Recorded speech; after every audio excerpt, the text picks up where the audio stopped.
नमस्कार दोस्तों, स्वागत है आपका आपके चैनल वैल्यू स्टोरीज़ हिंदी में। उम्मीद करता हूँ आप सब बहुत अच्छे होंगे।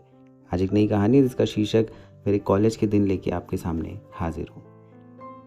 मैंने अभी स्कूल ख़त्म करके नए कॉलेज में एडमिशन लिया।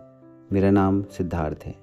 ये कॉलेज की दुनिया मेरे लिए बिल्कुल नई थी। जहाँ स्कूल में मेरे चारों ओर टीचर्स की निगाहें रहती थी, वहीं कॉलेज में मेरे लिए कहीं भी आना जाना आसान था। वहाँ मुझे कोई ये नहीं पूछता कि तुम बाहर क्यों हो, कौन सी क्लास में हो, और सबसे अच्छी बात तो वहाँ कोई ड्रेस कोड नहीं था। जो दिल आए वो पहन के जा सकते थे। अभी कॉलेज में मेरा 1 महीना ही पूरा हुआ था कि मुझे पता चला कि वहाँ की कैंटीन में समोसे और चाय सिर्फ 10 रुपए की मिलती है। फिर क्या, मेरे सुबह का नाश्ता वहीं होने लगा। वहाँ मेरे कुछ दोस्त भी बने जो कि अलग अलग शहरों से थे। लाइफ सही चल रही थी। वहाँ कुछ सीनियर्स भी थे जो मेरी टांग खींचते रहते, लेकिन ज़रूरत पड़ने पे वे बिना कुछ सोचे मेरी मदद करने आ जाते। मेरा कॉलेज घर से काफ़ी दूर था और वहाँ पे ट्रैवलिंग में ही सारा टाइम निकल जाता था जो पढ़ने के लिए यूज़ होना चाहिए था। तो मैंने डिसाइड किया कि कॉलेज के पास ही एक रूम ले लूँगा और वहीं अपना समय बचा के पढ़ाई पर ध्यान दूँगा और संडे अपने घर वालों से मिलने भी आया करूँगा। ये प्लान तो मैंने बना लिया, लेकिन यही जीवन का दूसरा दौर शुरू हो गया। शुरुआत के 2-3 हफ्ते तो मेरे प्लान में कोई बदलाव नहीं आया, लेकिन फिर कुछ ऐसा हुआ जिससे मैं एक ऐसे सफ़र पे निकल गया जिसमें मैं बहुत कुछ भूल गया। दरअसल हुआ कुछ यूँ कि मेरा रूम कॉलेज के पास होने के कारण मेरे कुछ दोस्त कभी कभी मेरे रूम पे ही रुकने लगे, और मेरे लिए वो एक साधारण सी बात थी कि वो बाहर के शहर से हैं, अकेला ना लगे, इसलिए मैंने उनको अपने रूम में आने की अनुमति भी दे दी, वो भी बिना किसी रोक टोक के। और मेरे रूम में कुछ किताबों के अलावा कुछ भी नहीं था कि मैं किसी बात के लिए परेशान हूँ। हर संडे की तरह इस संडे भी घर की ओर निकला ही था कि मेरे दोस्तों ने मुझसे कहा, एक वीक मत जा, हमारे साथ रह ले, आज कोई मूवी देखने चलते हैं, तू हर वीक तो जाता है। और थोड़ा फोर्स किया तो मैं रुक गया और हम लोग एक नई रिलीज़ हुई मूवी देखने चले गए। मेरे घरवालों का फ़ोन आया तो मैंने उन्हें साफ बता दिया कि मैं आज दोस्तों के साथ मूवी देखने आया हूँ और इस वीक नहीं आऊँगा। उन्होंने भी कहा कि ओके, एंजॉय कर। फिर अगले हफ्ते घर पहुँचा और उनसे बात भी की। कुछ हफ्तों बाद फिर से वही हुआ। मेरे दोस्तों ने मुझे बोला कि भाई आज पार्टी करते हैं, एक तो संडे मिलता है, आज रुक जा, नेक्स्ट वीक चले जाना। और मैं रुक गया। घर वालों को फ़ोन कर दिया कि नहीं आऊँगा, आज दोस्तों ने पार्टी रखी है। और ये सिलसिला कुछ ऐसा चला कि मैं घर जा ही नहीं पाता था और घर वालों से मेरी दूरी सी बनती चली गई। अब तो मैं झूठ बोलने से भी नहीं हिचकिचाता था कि और बोल देता कि मेरी एक्स्ट्रा क्लास चलती है तो मैं नहीं आ पाऊँगा, और मैं अपने दोस्तों के साथ एक अलग ही दुनिया में लगा रहा। 2 महीने में एक बार घर जाता और वहाँ मुझे एक बंधा हुआ एहसास होने लगा। मैं घर पे ना किसी से वैसी बात करता जैसी पहले किया करता था, और अंदर ही अंदर मैं सोचता कि कब मैं वापस अपने रूम पे चला जाऊं, जहां मैं अपने दोस्तों के साथ मस्ती कर सकूं, पार्टी और नई पिक्चर देख सकूं।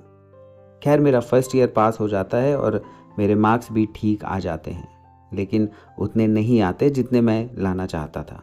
और यहीं से मेरे लिए एक रेड फ्लैग था कि मैं कुछ तो गलत कर रहा था, लेकिन मैं उसे अनदेखा कर अपनी मस्ती में लगा रहा। सेकेंड ईयर में मेरे और कम नंबर आए। मेरा वो रूम अब एक लड़कों के समूह का अड्डा सा बन गया था। मेरे दोस्त वहीं आते, चाय नाश्ता करते, बातें करते, और कभी कभी तो वहीं 2-3 दिन रुक भी जाते थे। मेरे कैंटीन के वो भैया भी मुझे अच्छे से पहचानते थे और मेरा वहाँ उधार का अकाउंट तक चलने लगा। घर वालों से बात किए लगभग 4 महीने बीत गए। जब उनका फ़ोन आता तो बस ज़रा सी बात करके फ़ोन रख देता, और मैंने तो मानो फ़ोन करना ही छोड़ दिया था। मुझे कुछ तो एहसास हुआ कि मुझे अपने घर वालों से बात करनी चाहिए। जब मैंने फ़ोन किया और जब फ़ोन उठा और आवाज़ आई, अरे आओ आओ, देखो सिद्धार्थ का फ़ोन है। सब मुझसे बातें करना चाहते थे, लेकिन मैं फ़ोन जल्दी ही काट देता था। अब मेरे अंदर एक अनजाना सा गुस्सा रहने लगा, क्योंकि मेरे आने वाले नंबर मेरे लिए अच्छे नहीं थे। अपने दोस्तों को आने से मैं रोक नहीं पाता था और ना ही वो मुझे रूम छोड़ने देते। मैं पढ़ना चाहता था, लेकिन मुझसे वो नहीं हो पा रहा था। शायद ये संगत का असर था। घर पे जाने में मुझे बंधे होने का वो एहसास अच्छा नहीं लगता था। देखते देखते थर्ड ईयर भी ख़त्म हो जाता है और आने वाले नंबर जो मुझे बहुत ज़्यादा खुशी नहीं दे रहे थे, मैं बहुत ज़्यादा सोचने लगा, क्योंकि अब मैं वो नहीं कर रहा था जो मैं करना चाहता था।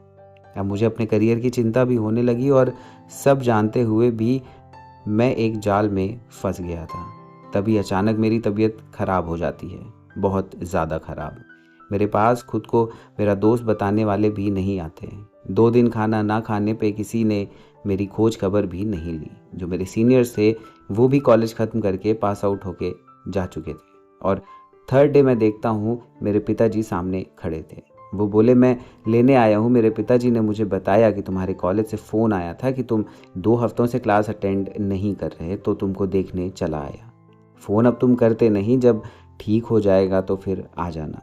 अब वो मेरा गंदा सा रूम भी इग्नोर कर मुझे और मेरे सामान को उठाया और घर ले आए। मेरे पूरे परिवार ने मेरी अच्छी से देखभाल कर मुझे फिर से एक नई ऊर्जा दे दी।